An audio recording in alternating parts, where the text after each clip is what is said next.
السلام عليكم ورحمة الله وبركاته، عاملين إيه يا حبايب قلبي كلكم؟ وحشتوني وحشتوني كتير قد الدنيا دي كلها. بُصّوا النهارده معانا يعتبر كده أول عزومة، وقبل يعني أول عزومة قبل الشبكة مباشرةً، تمام. عزومة طبعًا للعريس الجديد بتاعنا النهارده. حبينا نطلع من جو الخضار والمحاشي والكلام ده كله، قُلت بقى أنا هاعمل حاجة كده إيه، يعني حاجة مختلفة شوية عن الكلام اللي أنا كنت شغّالة لكم فيه في الأيام اللي فاتت دي، يعني أيام الاتفاق والكلام ده كله اللي أنا عرضته عليكم يعني ونزّلت فيديوهات بيه. كنا نازلين الصراحة عايزين نشتري البوكيه بتاع العروسة، بوكيه الورد، وعايزة أقول لكم إن اللون بتاع الفستان طلّع عينينا، ما لقيناش بوكيه ورد يمشي معاه الفستان. تحسّوا إنه يعني درجته كده مختلفة شوية عن الورد والكلام ده اللي موجود في المحلات. شُفنا ورد أبيض، على أحمر، على off white، على يعني ألوانات كده ما كانتش فيها اللون اللي إحنا كنا محتاجينه أو اللون اللي إحنا كنا عاوزينه. فقُلنا خلاص خلّينا في اللون الoff white وخلاص، يعني إحنا كنا إيه، خلاص تعبنا يعني ما أنا مش عارفة هاجيب إيه الصراحة أو هي مش عارفة هتجيب إيه. قُلت خلاص خلّينا في اللون الoff white، هو ده هيمشي كده على أي درجة لون أنتِ هتبقي لابساها والّا كده هيبقى حلو عليها.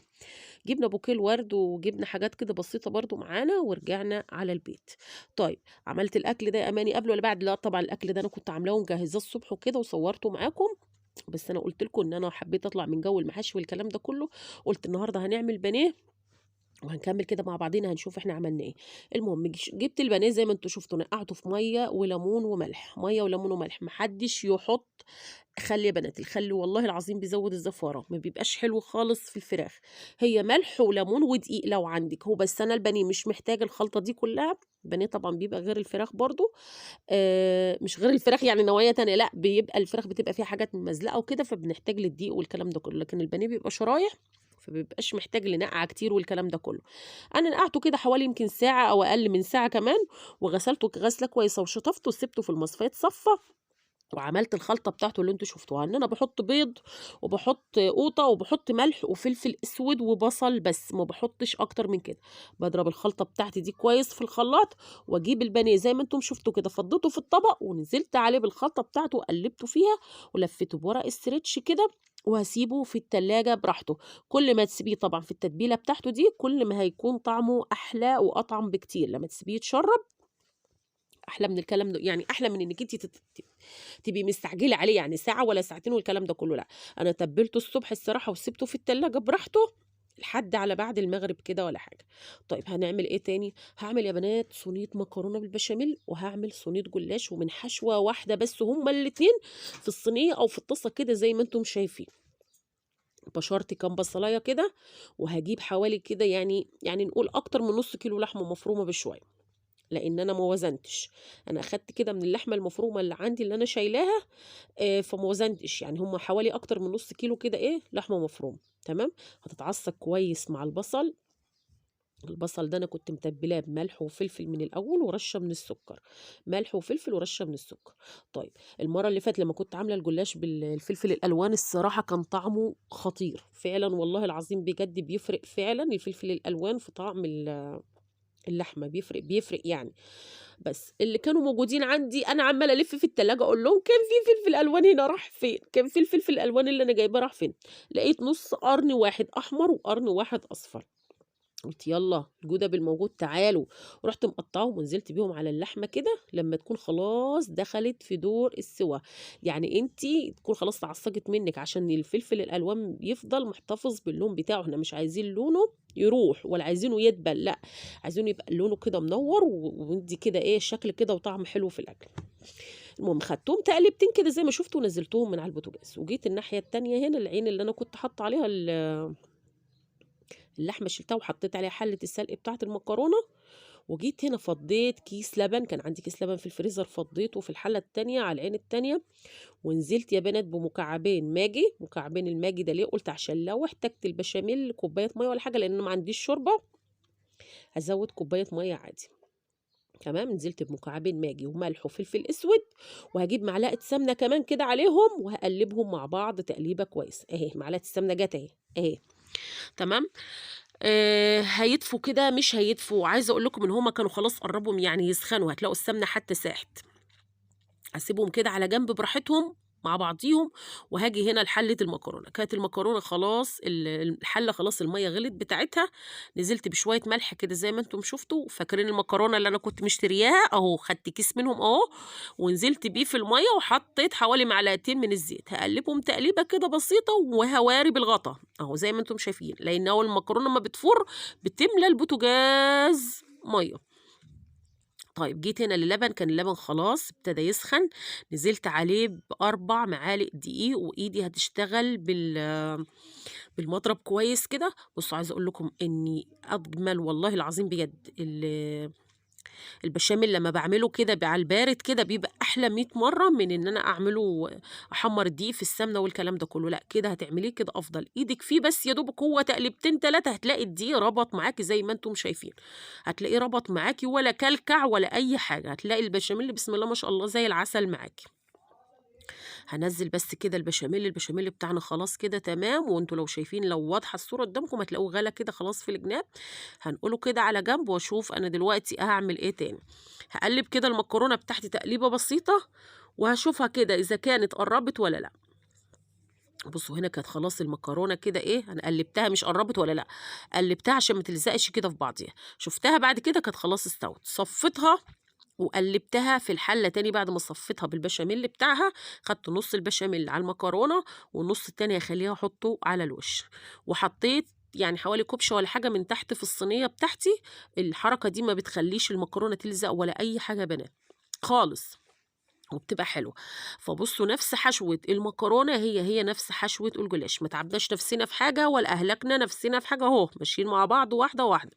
وهنعمل والله العظيم سفره قمر كده هنشوفها مع بعض. هننزل ببقية كمية المكرونة اهي. انا خدت مقاس الصينية ده كان رقم 2 في الصواني، يعني اقل من الكبيرة، اللي اصغر من الكبيرة على طول. بس فبالنسبة لي كان كده المقاس حلو، يعني كانت الصينية كده حلوة على الكيلو بتاعها ده، فكانت جميلة يعني كويسة. خلاص فضيت المكرونة، هنزل ببقية البشاميل يا بنات على وش المكرونة كده، وهسويه واحدة واحدة. وبصوا البشاميل ولا في كلكيعة ولا في، بصوا المقدار لما يبقى سايل يا بنات كده بتبقى حلوة أحسن من لما بيبقى تقيل كده، ما بيبقاش الصراحة ما بتبقاش طعمه حلو. لما بيبقى سايل كده ويتشرب جوه المكرونة من جوه بيبقى طعمه حلو. المرة دي أنا عاملاها بالبيض والملح والفلفل الأسود اللي أنا ضرباهم في بعضيهم، بضاية وملح وفلفل أسود، وهحطها على وشها. لا حطيت موتزاريلا ولا حطيت أي حاجة النهاردة، لا تمام. بس كده، وما احنا عايزين بقى ايه تبقى حاجة كده كلها على بعضيها كده مرة واحدة، لا هخترع هنا ولا هنا النهاردة. طيب مسكت بقى الصينية اللي هو اللي هي الطويلة يعني مش من المدورات عشان خاطر الجلاش. الصينية دي برضو كان رقم 2 في الصواني، بس طلعت صغيرة على الجلاشة، فاضطريت ان انا بصوا احشرها بقى. حشرتها من هنا ومن هنا في الجناب على قد ما قدرت ان انا اسويها، حطيتها كده عشان تطلع ايه، تطلع برضو يعني ايه كويسة. وهمسك كده حبة من الزيت بالفرشة، وهبدأ ان انا ادهن في الجلاش مع كل طبقة ان انا بحطها، ادهن دهنة بسيطة. الفرشة بتوفر عليكي كتير، وما تخليش الصينية شاربة منك سمنة او زيت كتير. الفرشة بتريح في الموضوع ده كتير، علشان كل ما انت هتحطي سمنة او زيت فيها هتطلع تقيلة معاكي، مش هتقدري انك انت تاكليها كده وتحسي ان هي خفيفة، لان انت برضو في النهاية بتسقيها برضو بلبن او بيض، او هتحطي شوربة فيها وبيض يعني، فمش ما تبقاش كلها كده تقيلة على بعضها عشان نعرف ناكلها. بس نزلت ببقية كمية اللحمة كده في النص برضو، فرشناها كده في الصينية كده ووزعناها كده براحتنا. وهنجيب بقية كمية الجلاش، وهنبدأ واحدة واحدة كده نرصها. وبرضو مع كل راق بنحط دهنة أو مسحة من السمنة أو الزيت بتاعك، المادة الدهنية اللي انت شغالة بيها.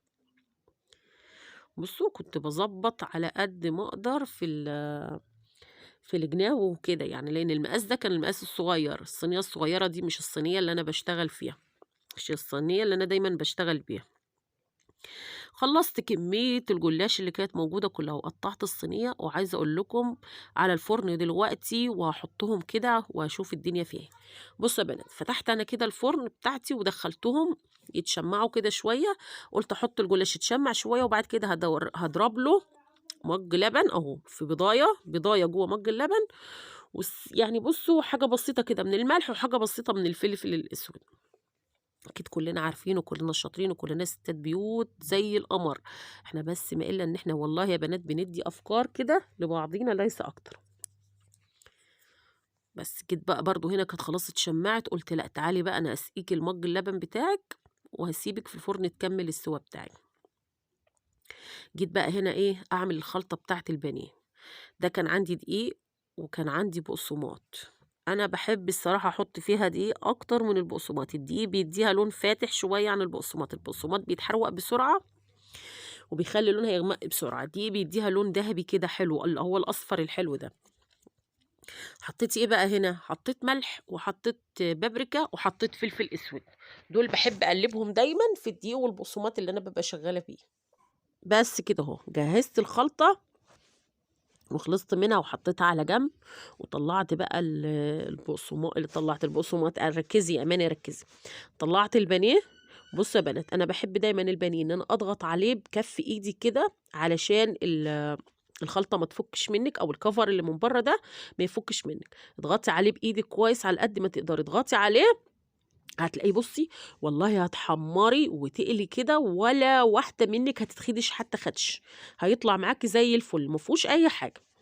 طب المهم جينا هنا بقى ايه، حطيت بقى انا ايه طاستين بقى، واحده نزلت بيها باربع قطع او 3 قطع بانيه فيها، والتانية نزلت فيها بيها بالبطاطس. البطاطس يا بنات اللي هي البطاطس الحمراء الشيبس، احنا الصراحه بنحبها طول ما هي موجوده، بنحب نجيبها منها على طول. رشيت رشه ملح كده على البطاطس. وهنا البانيه اديته تقليبه يمين وتقليبه شمال، وما تزوديش على البانيه علشان ما ينشفش منك في الطاسه. بصوا لونه طالع عامل ازاي اهو، شايفين لونه طالع عامل ازاي يا بنات؟ لكن لو هيبقى كله بقسماط هتلاقوه كله يعني اللون هيبدأ ان هو يتحروق معاك. الدقيق الصراحة بيديه لون فاتح، بيديله لون فاتح في التحمير بتاعه. بس كده اهو. هنيجي هنا للبطاطس برضو هنديها تقليبة. البطاطس الصراحة الحمرة دي خطيرة خطيرة بجد والله العظيم، تحسوا طعمها زي بتاعت المحلات بالظبط بره.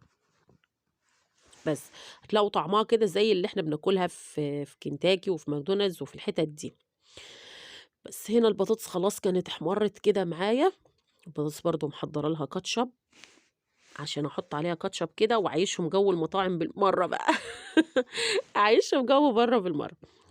جينا هنا برضو عشان نطلع البانيه، طلعنا البطاطس وحطينا اخر رصه في البطاطس، وهنطلع البانيه وهنكمل كل الكميه دي. وتعالي نشوف احنا ايه اللي احنا بقى السفره بتاعتنا بقى اللي احنا هنجهزها ايه.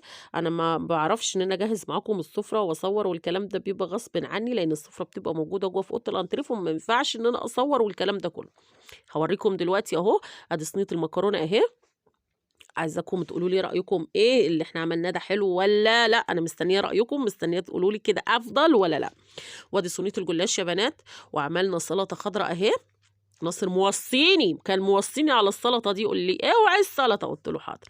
بصوا البطاطس حطيت عليها كاتشب، كان والله العظيم بجد زي بتاعت بره فعلا. وادي البانيه شايفين لونه حلو ازاي، في لونه فاتح ازاي وحلو ازاي. الكفر بتاعه مش ملموس ولا بصوا مخدوش ولا في اي حاجه، الكفر بتاعه زي ما هو، والبانيها مستويه وزي الفل من جوه وزي العسل من بره. وادي البطاطس اهي، وادي السلطه. عايزه رايكم، عايزه لايكات. والفيديو بتاعنا لحد كده خلص، يا رب نكون كده فدنا بعضينا بأي حاجة أو استفدتوا من الفيديو بتاعي بأي حاجة ولو كانت بسيطة. استودعكم في رعاية الله، والسلام عليكم ورحمة الله وبركاته.